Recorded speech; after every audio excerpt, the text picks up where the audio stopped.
Before we get started, I have an exciting announcement.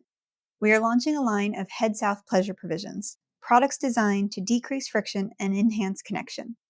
Discover a new level of intimacy and connection with Head South's upcoming range of premium sexual wellness products, including 2 intimacy serums and a luxurious massage oil. Join our waitlist today and enjoy an exclusive 15% off on your first order. You can find the link in our show notes and head over to headsouth.world. And now let's start the episode.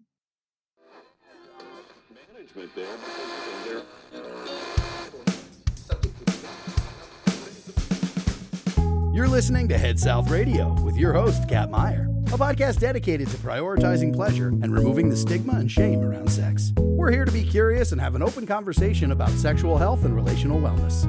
This podcast is intended for educational and entertainment purposes. The information discussed is not a substitute for professional medical advice. Hey there, I'm Kat Meyer, and this is Head South Radio. This week I speak to Kiana Lewis, who is a pleasure mentor and sexuality educator with the Expansive Group. With a women and gender studies degree, a nonprofit background, and experience as a former erotic laborer, they use their life experience to better understand how we think about, communicate, and explore our sensuality, desires, eroticism, spirituality, and creativity. In this episode, we talk about pleasure mentorship, relationship styles, and erotic labor and sex work. We invite you to show your support by leaving a review and a rating on your preferred podcast platform. Your feedback fuels our growth, and we're incredibly grateful for it. If this episode resonates with you or someone you know, don't hesitate to share it and spread the word on your social media networks. So without further ado, prepare yourself for an enriching episode that promises to broaden horizons and foster understanding. Happy listening!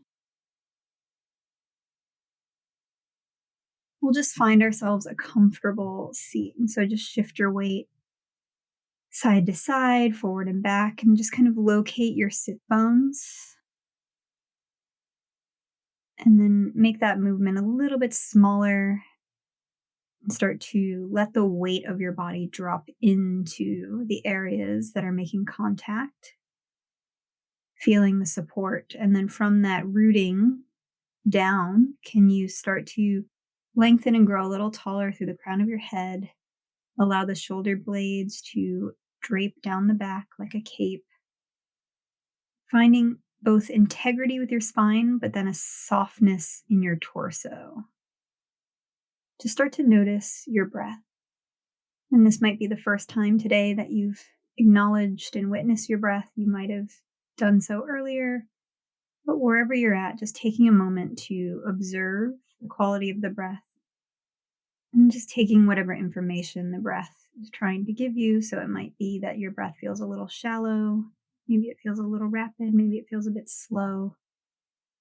Just make the observation and then just briefly scan your body, noticing any tension, any sensations, any places that might be holding or resisting. Just making an observation. And then just set a little intention for yourself for our conversation. And taking your time whenever you're ready, start to blink your eyes open, taking in the light, taking in your space, taking in the screen. Hi, Kiana. Thank you so much for joining me. We're going to get started with a few icebreakers to warm up, to get to know one another. I would love to know, what fictional world or place would you like to visit? Oh my God. I've never been asked that question. I really do think of myself as, I don't even know what word to use, like royalty of icebreakers. Not because I have the best ones, but because that's just often part of my job to come up with icebreakers and get to know yous for people. So I feel like I've thought of so many.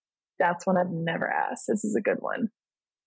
This is going to sound a little morbid, but when I think of fictional worlds, I think of childhood. And when I think of childhood, I think of this book called Elsewhere that I read in 6th grade. It was a very popular children's book at the time.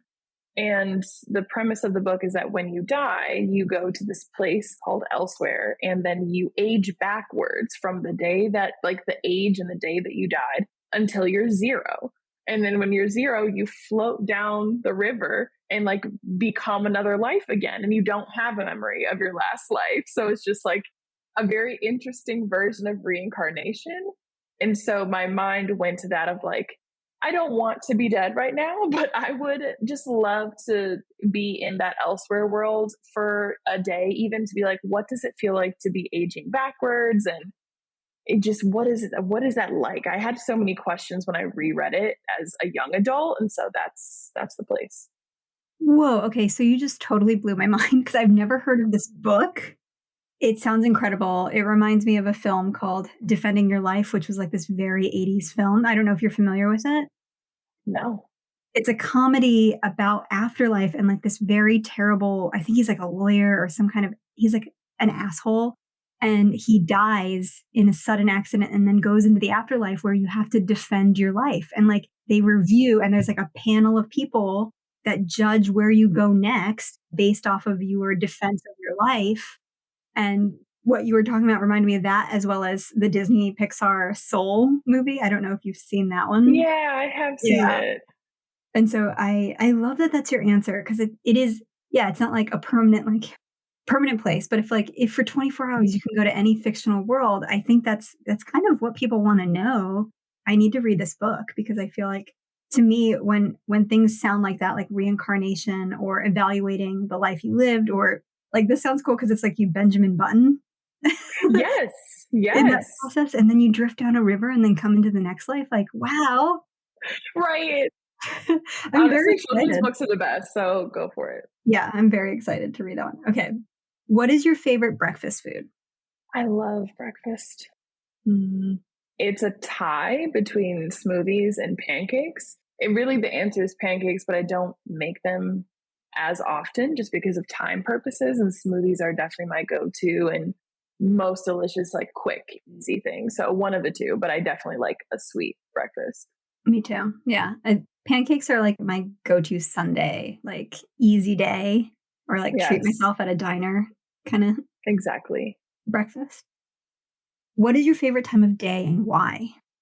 Easily afternoon. Afternoon is my favorite time of day. I sometimes get really sad when it's switching from afternoon to night and have to like coach myself through those times of the day. But I would live forever in the afternoon if I could. Morning feels like there's so much to do, and like, where do I start and how is it all going to get done? And it reminds me of like just kind of chore like things or work, and something about the afternoon, if you can like see the sun or if you just like look outside, it's the middle of the day, there's still so much possibility. I love the afternoon so much for all things like resting, socializing, all of it. So let me ask you this. What about sex? What time of day do you like having sex? Afternoon sex is easily my favorite. Morning is, I can't think. I'm normally not horny in the morning, and I can't really, I'd have to really intentionally think about like, oh yeah, sex is possible right now. And it is fun to start the day that way sometimes, but it's not top of my mind ever. It's just like my to-do list. And then at the end of the day, I do like end of the day or like night sex, but sometimes I'm so tired that I'm like, oh no, now it's limiting what I wish I could do or what I have energy for. So weekend afternoon sex is the most just pleasurable and like invigorating sex to me. Yeah. I'm a big fan of morning sex, but I will say that like a nap in the afternoon and then sex on the weekend is it is it is the pancakes of sex. It's the pancakes of sex. That's amazing. Yes, yes. Teleportation or flying? Oh, that's a good one. I'm gonna have to say teleportation though. I have too many friends in long distance places and too many places in the world that I want to see, that if I could just, I'd be there if I could snap. And then what are your sun, moon, rising signs? And do you identify with those 3? Mm. I didn't when I followed tropical astrology, which is, like the Western version of astrology, the astrology that majority of people are talking about. And I found a different kind of astrology that I really, really identify with. It's called sidereal astrology. And when I learned that, I'm like, oh my God, of course there are multiple kinds of astrologies. Like there's multiple religions. Like there's not one way to look at this or interpret the stars or its meaning. So my chart is slightly different in this other form, and I really, really identify with those signs. So my rising is Capricorn, my sun is Virgo, and my moon is Cancer. Oh, wow. Okay, cool. Yeah. Cancer moon. Oh, it's so sweet. I'm a Cancer sun. Yes, that's right. I remember. Yeah, I appreciate people who are cancer, like have cancer in their chart. This leads me to, who is Kiana Lewis? Give us a little background on who you are, what you do, and what sparks joy for you. Let's see. Kiana Lewis is a 20 something. I'm 26, but I do love to say 20 something year old biracial Black femme living in Chicago. What else? I'm an only child, and I think that shapes a lot of like how I view the world and what I'm working on in relationships and all of that. I have a lovely Scorpio cat named Luna, and she's a Black cat. She was born under a full moon the day before Halloween, like, I don't know, 2-3 years ago or so. I grew up I'm a logical thinker, but I'm a very creative person, and sometimes that clashes.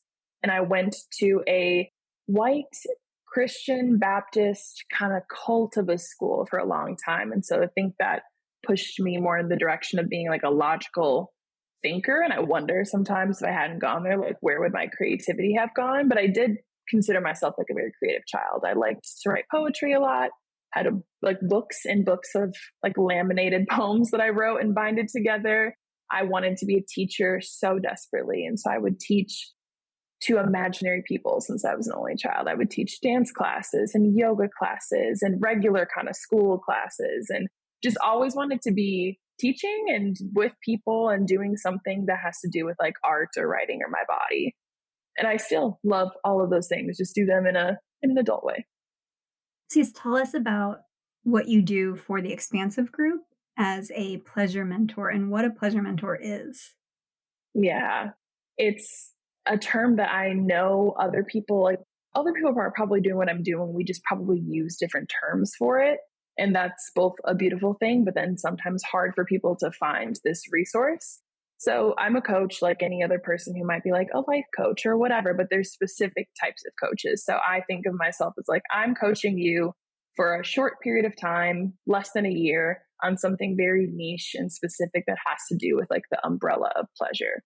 So whether that's coming out, finding queer community, expanding your idea and knowledge of pleasure beyond sex, if you want to communicate better in sex with a partner, if you want to explore solo sex in a different way, if you're exploring your body after transitioning, anything to do with the umbrella of pleasure. So I work with folks on those topics one-on-one in partner settings. I always say I'm like itching for a triad to come in or any kind of non-monogamous situation.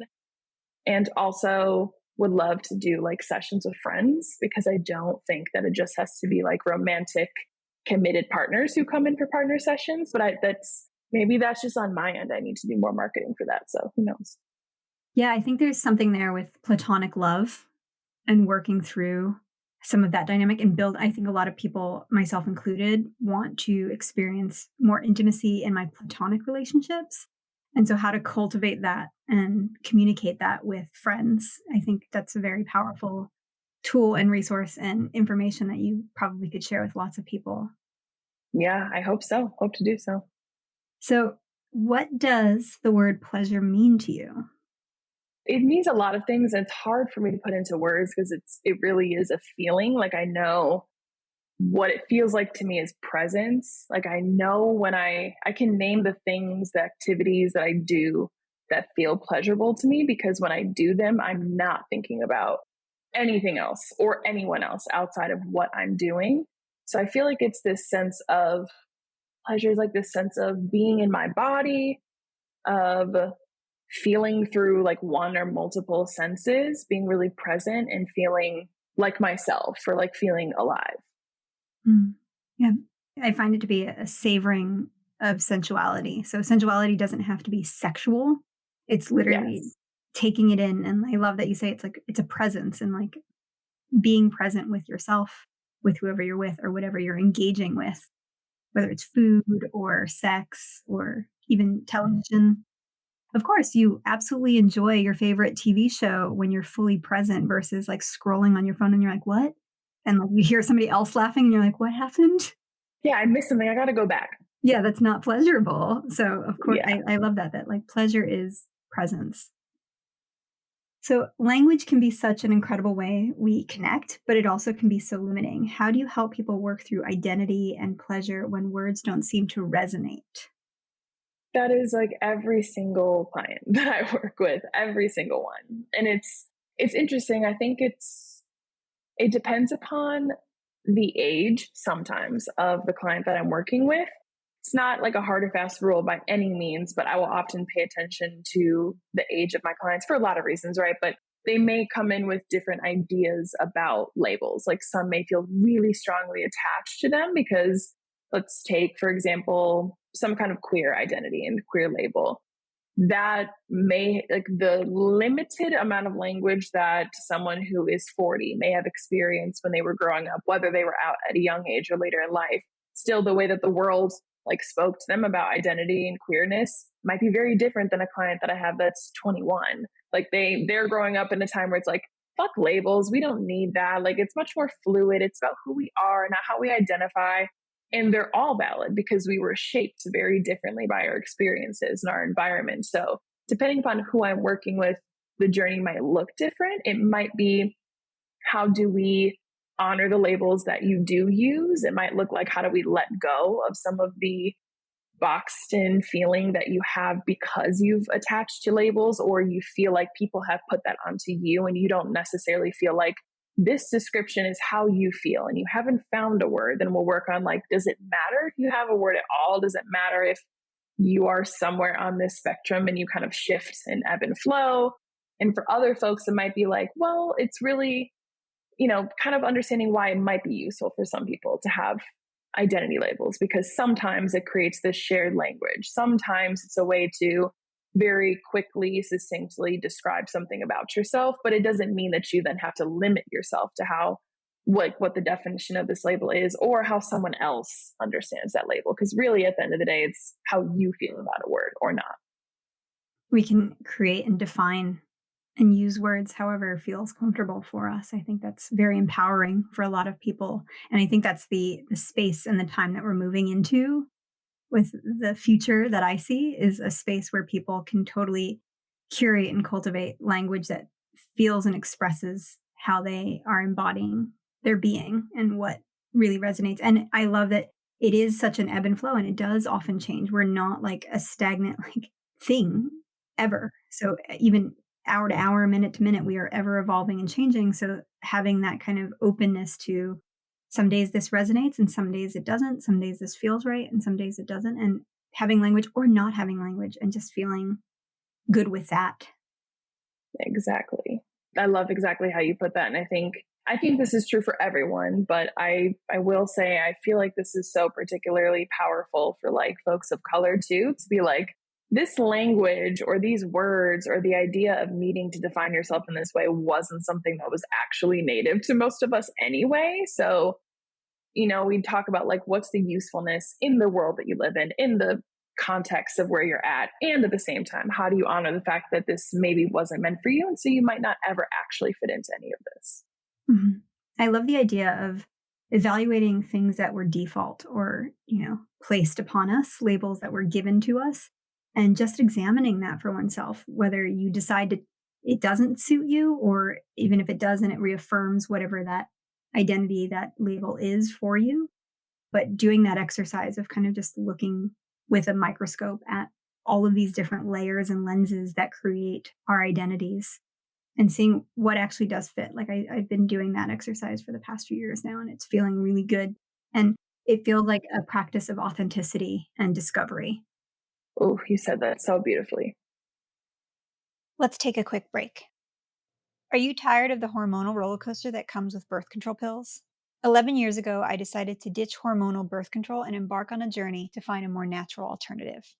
Over the years, I've used condoms, calendar tracking methods, and withdrawal, which can sometimes be pretty risky and stress inducing practices. However, I've discovered a game changer, Natural Cycles.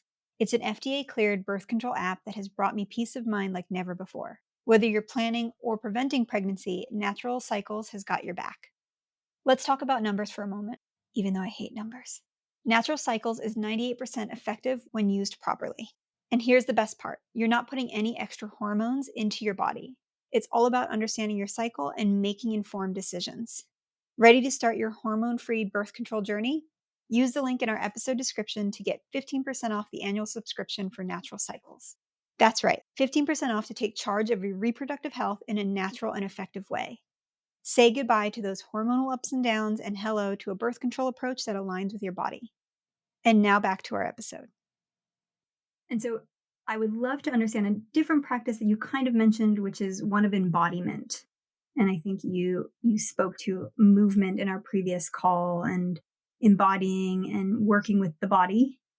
What does that practice look and feel like, and how do you engage with your, I guess, clients or the people that come to see you and work with you? How do you explore embodiment and movement in the work that you do? Yeah, it really does depend upon each person. I think I'm still every day figuring out what that looks like and feels like for me.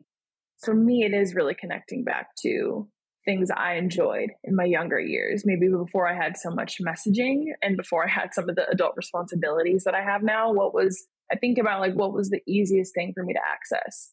When was pleasure the most accessible and like the easiest to tap into? And like, those are probably the things that will be something I do forever and will serve me and have longevity.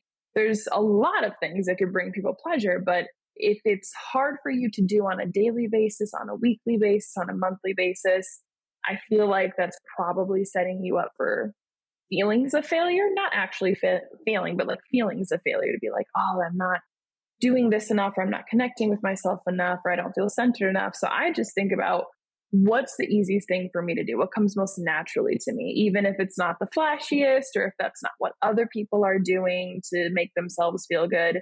And so that's kind of the route that I take with clients too, where I'm like, well, what's doable for you? And sometimes the way that we do that is to look at this care chart, which is completely made up, but it took like different things from different people that I've seen in different trainings and Instagram accounts. And so on one axis, like the vertical one will have energy, and then on the other axis, the horizontal one will have pleasure. And just think about it in like an Excel sheet or something. And each box, I'll have them put in a different thing that brings them pleasure or connects them to themselves. But I'll have them place it in a different box depending upon, okay, if this takes a lot of energy out of you to do, which might be if someone likes to run, then going on a run could bring them a lot of pleasure, but it also might take a lot of energy from them. So if this is a chronic pain flare-up day, or if your mental health is low, those are not going to be the days that you go running. Like, you're going to need something else. So we would put running on like the higher end of the energy axis and maybe the higher end of the pleasure axis. So it's creating this little like menu of options for you to be like, oh, like these are all the different ways I can feel embodied, but on any given day, I might need something else. So maybe on a low energy day, what brings me a lot of pleasure is reading. So then I will put that on a different part of the chart to be like, okay, where am I at today?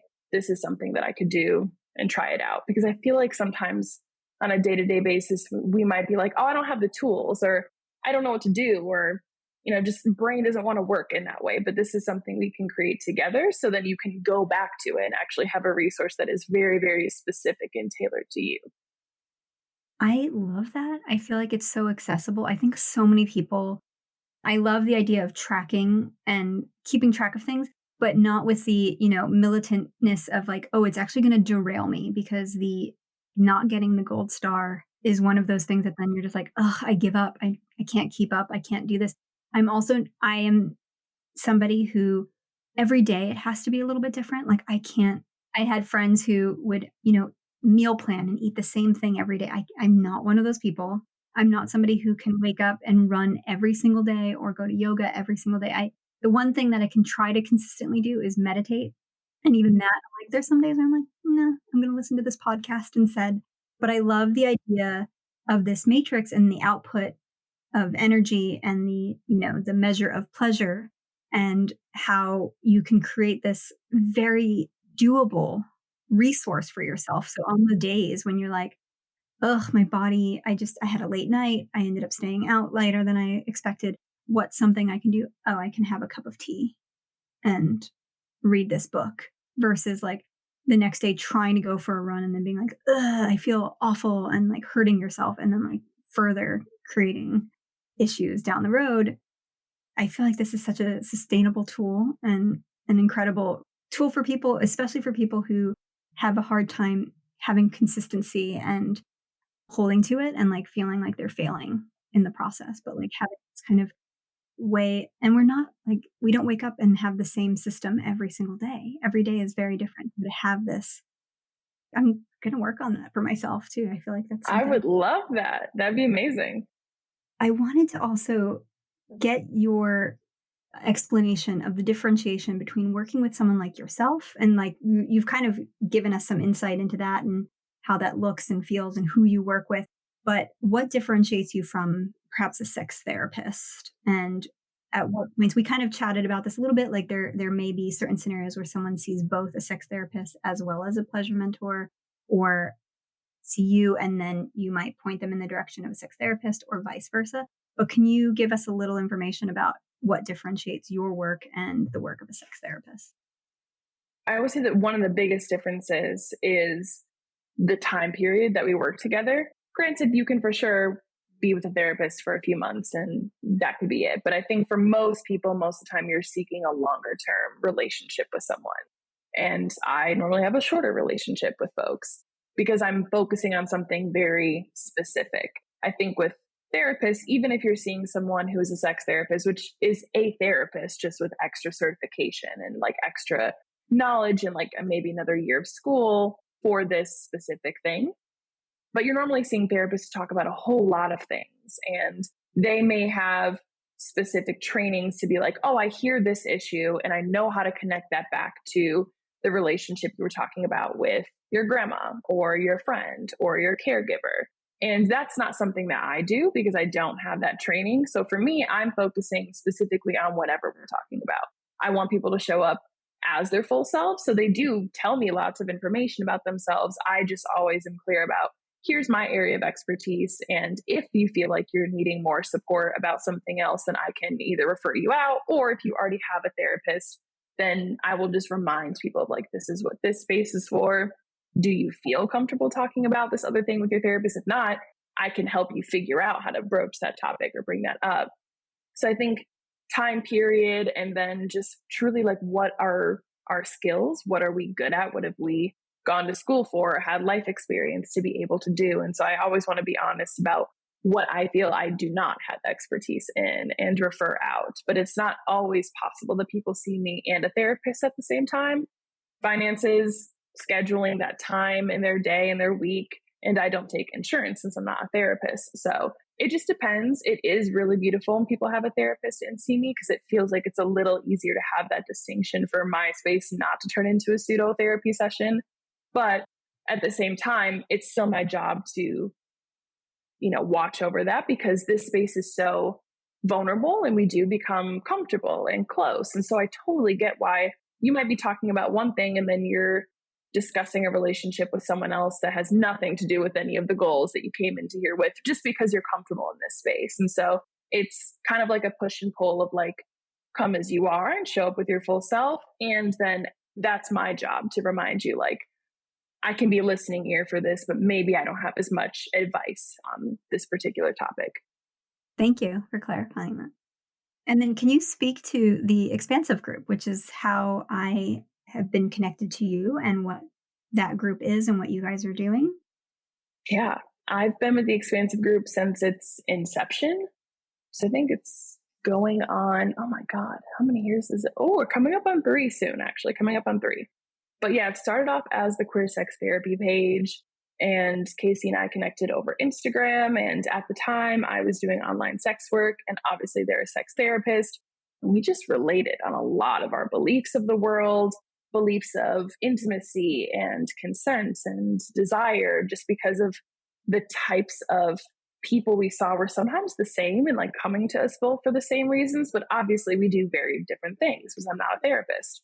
But we were just kind of daydreaming, like, what would a world look like where sex therapists could refer clients to sex workers for work that is actually not supposed to be done in the therapy space or needs like a real life experience, not just talk therapy? What could it look like for sex workers to be in a network amongst therapists and sex therapists to be like, actually, I'm not your therapist. I'm here for this service. If you want to talk about this, here's people that I can refer you to. And we just kind of started daydreaming what that world could look like. And their page was getting much bigger at the time. And I came on to work on social media with them and just continued to grow from there in a way that I never would have expected, and became the actual company, The Expansive Group. And so I still do social media work with a bunch of other amazing, brilliant educators, as well as doing pleasure mentoring, which is quite the opposite of like writing for hundreds of thousands of people online to working very personally one-on-one or two-on-one with people. Yeah, and then I'm also the cultural manager there, just because I think I've been around for a bit. So I've seen it go through its multiple stages, and I naturally gravitate towards just the emotional side of things at companies and organizations of like, how is everyone feeling? Are we bonded? What events can we throw? How could we be seen as people first, not just employees, educators, therapists? So I do all sorts of anything that's like pulse of the company, energy of the company, event planning, things like that. So it's really beautiful. There's so many, I think maybe 25 therapists or so now we have that span all over the country, multiple different states. And we have clients all over the world. And then also a brilliant education and social media team that does a lot of what you see, like keeping 3 different social media pages running, as well as our expansive ed store, which is where we have courses and short videos and worksheets and workbooks for people who feel like, love this Instagram content. I want something with a deeper dive though. No, I'm a big fan of the Expansive Group. Also, that is your Cancer moon fully lighting up. Fully. Mars and Cancer too. It's like, It's always just like, how is everyone doing? Yeah, when you were speaking to feelings, I was like, yeah, that's Cancer moon for you. Cancerians are very good at holding the pulse of everyone and kind of being advocates, taking the temperature of the room, reading the room, and then being able to kind of create the space for everyone to feel comfortable. So yes to that and the work that you're doing, because it's something that a lot of companies don't even recognize, of like having someone as a part of the culture director, the person that kind of intuitively works when it's like, there's no data, there's no, how does this create this? When there's no analytics or tangible information, but it's like, no, this is how people feel. So I could speak to the feeling of it and I can translate this room's feeling. So I think that's a very cool role that you have there. I am a big fan of Expansive Group, and it has helped me through so much, even just following the Instagram account. So I'm not a patient of the Expansive Group, but just the information that you guys provide open source to validate people and their experiences, to give people language or give people, permission to fully be themselves, is what I have found by following your accounts. And so thank you for all the work that you all do there. And it means the world to so many people. And it's such an incredible resource. And then to know that there's more beyond that, just that like surface level information, validation, information, education, but then to keep going and have other people on the other end who see and create safe spaces for queer people it's magical. It's not surprising how quickly and rapidly it has grown. Yeah, especially, when it did in the pandemic, for sure. People were seeking that sort of information for sure. I wanted to touch on one more subject, and it's something that you had mentioned on our previous call, that you had been polyamorous and then transitioned to a monogamous relationship style. Can you give us a little information about polyamory, open relationships, monogamy, and what that transition was like for you? Because I think there's a lot of people in that position who might actually be listening and then want to seek working with you specifically on that subject. Yeah, it's funny. I normally work with people who are monogamous and then transitioning to some kind of open relationship, non-monogamy, polyamory. That's normally the trajectory that I see things. I don't hear as many people talk about being non-monogamous and then not being non-monogamous. I know just a few people who kind of fluctuate back and forth, where that might not be their identity or like their lifestyle, but they might do so based on like, this person that I'm dating, this feels right. This person that I'm dating, this feels right. Or even within a long-term partnership, might open and close depending upon the state of the relationship, boundaries that they have set up. And so what I also just want to convey is that things can be a lot more fluid than like, I am this thing and then I am this thing forever. And then I can't go back, or I can't then go back again. And it's like, you can do whatever you want, whenever you want to. And it makes sense for your life. And I think no one really said that enough. And I needed to hear that. So I felt like I had permission to be in the type of relationship that I wanted and create the type of relationship that I wanted. But for me, I didn't know anything other than queer and non-monogamy being synonymous. I had never dated a monogamous person after coming out. Every single person that I met, from fling to serious partnership, everyone was either trying out non-monogamy for the first time or had been non-monogamous for years. So I think for me, it wasn't always it's a choice of like me choosing to be with this person and then entering that type of style, but I didn't necessarily choose, I'm going to try monogamy within queerness. That was just something that I thought, oh my God, like, are all the girlies, gays, and days just doing this? Like, no one is monogamous. Like, that's something I just leave behind in my heterosexual young past. Like, I guess so. And I also just so happened to be reading about that and taking classes in women's and gender studies that were talking about these things. So I was like, I guess this is just what it is. And theoretically, it made a lot of sense to me. And it opened up a lot of just prescriptive norms that I thought I had to abide by and that I had been abiding by. So it seemed like the most natural and brilliant path to take. Let me just destroy everything that I know, right? As I'm stepping into queerness, binary roles and heteronormativity. And then also let me just blow up this box of monogamy too. So I don't regret anything. I think it was an amazing time in my life. And at the same time, I think it's very interesting to be entering non-monogamy at such a young age. I was 20 when I first started those kind of relationship styles. And I don't think I had enough knowledge about myself yet to define my own boundaries. I don't think I had enough knowledge to say, I don't want to do this, even though that's your type of non-monogamy, or I do want to do this, even though that's not your type of non-monogamy. And that's not saying that all young people feel that way, but that's looking back how I felt. And I just don't think I had enough relationship experience under my belt, period. And it was the fact that I was just learning so many new things, dating queer people, identifying as queer, being in queer community and spaces and friendships. It was all new. So I think it was just a lot of new things at once. So I learned more than I could ever recount, truly, like more than I could ever recount, and met wonderful people and just learned through experiences, which is my favorite way to learn. It's not through a book, it's not through a webinar, it's through in relationships with people. So I loved that, but I always wondered what it would be like to just have one partner, especially after coming out, where I felt like, oh my God, I'm actually meeting people who I feel like I could really build something with. And like, this is what love feels like for me. And this is a different kind of love than I'd ever experienced. I'd always wonder what it would be like to have one partner and to actually work on communication with one person at a time, to work on triggers with one person at a time, to learn one person's like family dynamics and their friend groups and really like merge lives. I had all of those curiosities, but I never really had the chance to pursue that just because of the folks that I was meeting, or I would already then be in a relationship and meet other wonderful people. So it just kind of worked out that way for 5 years or so. And then I met someone who was also monogamous, and I was like, oh my God, she's the first one. Like, they exist. It felt like she was the unicorn out there, where I was like, wow. And of course it's not, it's when you're not looking for them. I was looking for a long time and never found someone. And of course, when I was not looking is when I found somebody. Same on her end too.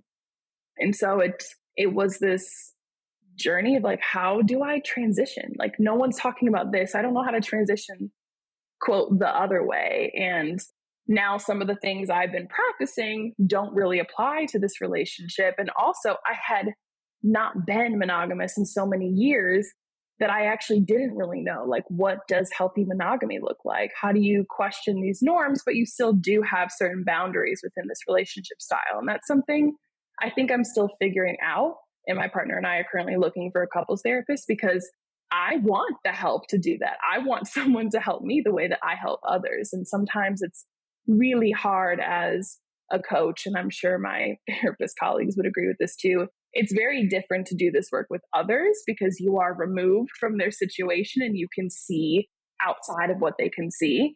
And then when you're in your own relationship, you're like, oh, I have to worry about like my own nervous system, my own this and theirs, that I can't necessarily do the work of educator, coach, therapist in these moments. So I really do currently want that extra support because I think the wider the support system, the better. But yeah, I have a lot of things to learn still of like, oh, I'm not just going back to the monogamy that I knew when I was 19, 20 years old, but instead it's something that, adult me is trying to figure out. And how do we have certain conversations and, what makes us feel secure in our relationship, but also free and not, being trapped in toxic monogamy. So still learning a lot along the way. Yeah, a lot of learning and unlearning. And I think with that transition and also just recognizing like there are things from non-monogamy that you can apply, some practices into monogamy that I find can make a monogamous relationship a bit more healthy or a little more, in my experience with non-monogamy, it's so much communication, so much emotional work, like doing the work on yourself and learning like, oh, what do these emotions mean? Like really deep diving into some things that I didn't do when I was in monogamous relationships. So you kind of just like default and function and dysfunction together.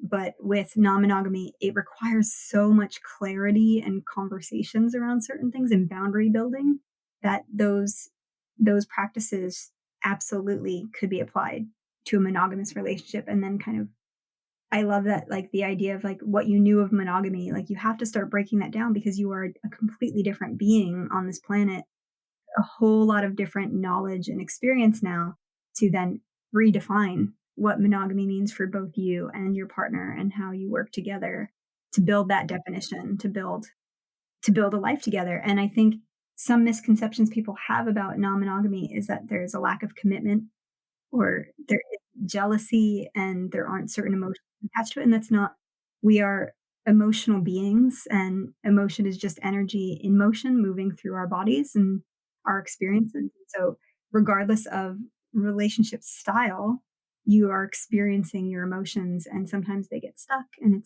it's about working through. And I find that in some practices of non-monogamy, you work through a lot of that stuff because you kind of have to. Like it doesn't function well if you're not doing some of that work. And so it does, I think, translate very well for monogamous relationships. But I wonder, did you struggle with kind of like society's expectations of the fact that you had identified or one of your labels was non-monogamous and then to transition and what that lens did, or that experience of like, well, I'm not this anymore, or I don't identify or don't feel this way about how I want to express in relationships. Did you struggle with some kind of projection? Absolutely. I'm one of those people who traps myself into labels and boxes all the time. And so I know me and I've done that before with other labels. And I definitely felt that with this one where I was very nervous that I would be judged by the queer community. Maybe not to my face, but just whatever people's opinions would be close friends and then people who do not know me but may know me on social media. Like I was very nervous of like, ooh, is that queer enough still? Like everyone has these moments of like, is this thing that I'm doing, is this thing that I'm wearing, is this thing that I'm saying make me queer enough, make me trans enough, whatever it may be. And that was one of them where I was like, wow, I've been talking about this so openly. I don't know what people will think of me because they don't know my inner world. They don't know the things that I've been going through or the people that I've met or the conversations I've had. So they have this very one dimensional idea of like, well, I guess how I identify or like what I've been practicing. And I really had to let that go and say that my biggest thing that like I just love about myself is that I'm a storyteller. And so I will tell any story that I'm currently living. And I hope that no one holds me to what I said 5 years ago, not because it's now untrue, but that's what was my reality then. And I might have a different reality now. And I'm only where I'm at right now, I think, because I was non monogamous for so many years. I have no idea what kind of monogamy I would be living in right now had I not had all those experiences and dated all those people. So yeah, I definitely felt like I might be judged. This is, this monogamy sometimes in the queer community seems like a less evolved version of like love and commitment and relationships. So yeah, there was a lot of like fear, and a lot of that honestly was just my own. So I had to get over myself first and be like, I'm just going to talk about myself and my relationship like I normally would. And no one said anything to me. The comments that I did get were very positive, both online and in my personal life, of we just like that you're yourself, and like people are just learning from the fact that you're open about how you feel, not about what you're doing specifically. Yeah.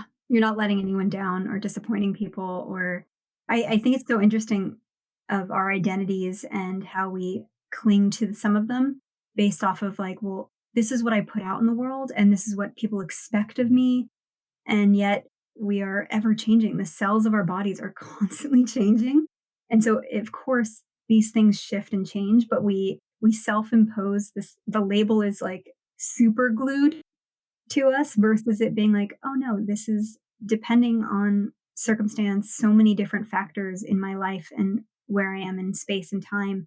These things ebb and flow. They expand and grow and change. And depending on how I engage with the world and the people around me and the relationships that I decide to be in or not be in also help inform that. But the thing that I imagine is just like most of us, if not all of us, are walking around this planet being like, this is how I present, this is the avatar in the world, and I have to stay like I made this choice and this is what it is.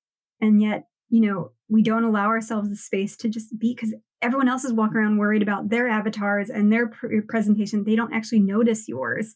And then we like are surprised when we like put this out in the world and say like, oh, there's a shift, there's something different, this has happened to me, or I'm doing this new thing, or I'm in a transition in my life, or whatever it is, like any announcement of something that we're so afraid of, like being judged or being criticized or being like not enough for certain people in our lives. It turns out most people are so supportive and so moved, or it inspires them to go out and do the same thing. And like I have that in my own experiences of like when I share things that I'm so terrified of, or unsure of in myself and feel like I'm an imposter, or oh, I'm no longer expressing myself that way, dressing that way. I don't feel comfortable in these environments anymore. Like I am sober. And so when I shifted to sobriety, that was a huge transition of like people feeling like so many people no longer wanted to be around me, or, I wasn't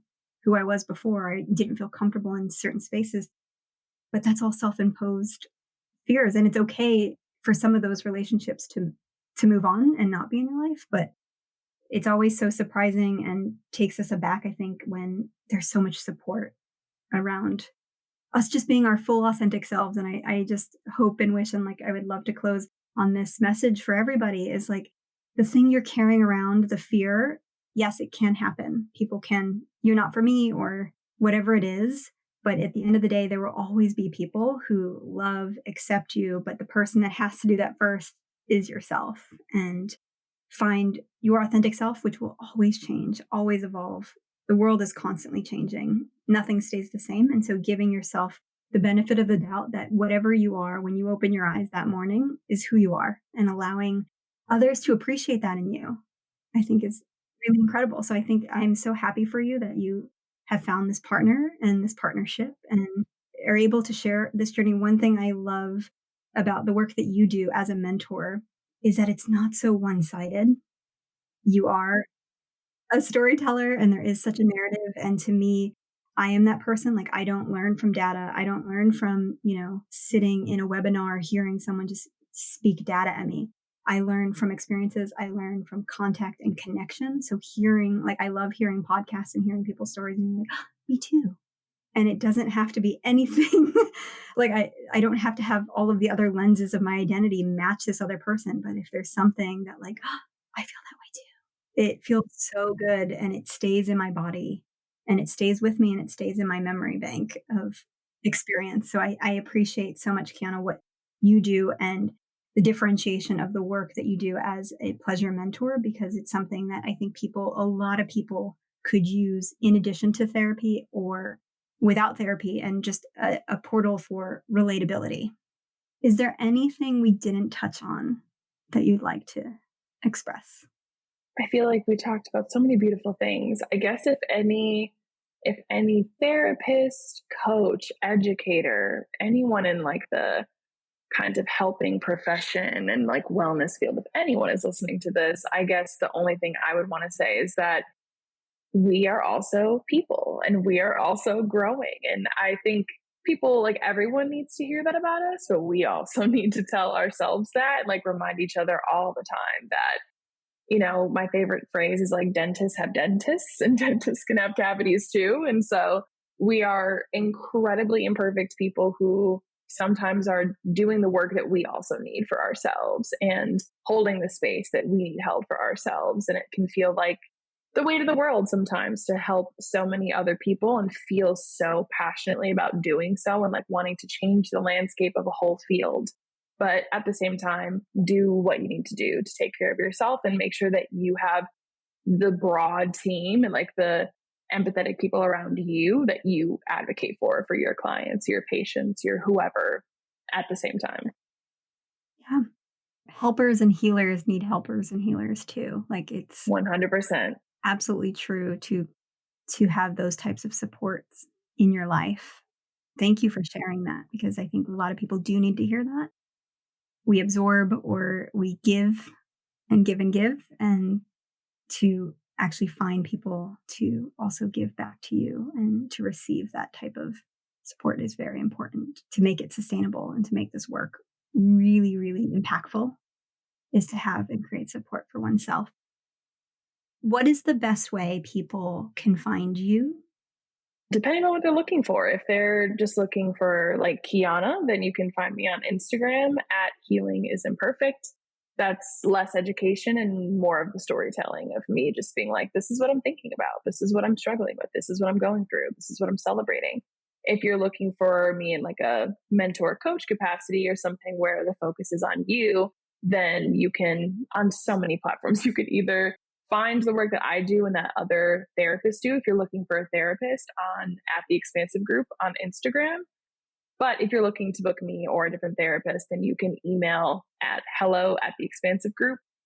More broadly, if you don't know who or what type of service you're looking for, my email is kiana@theexpansivegroup.com, and you can just shoot me a short email of like, this is who I am, this is what I'm looking for, and we can set up a consult.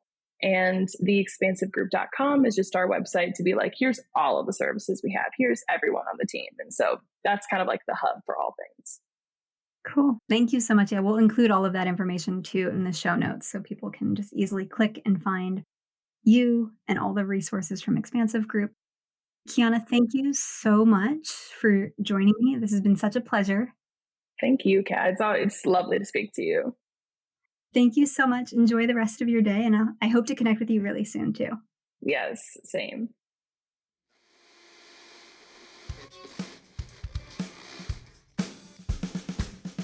Special thanks to all of our guests.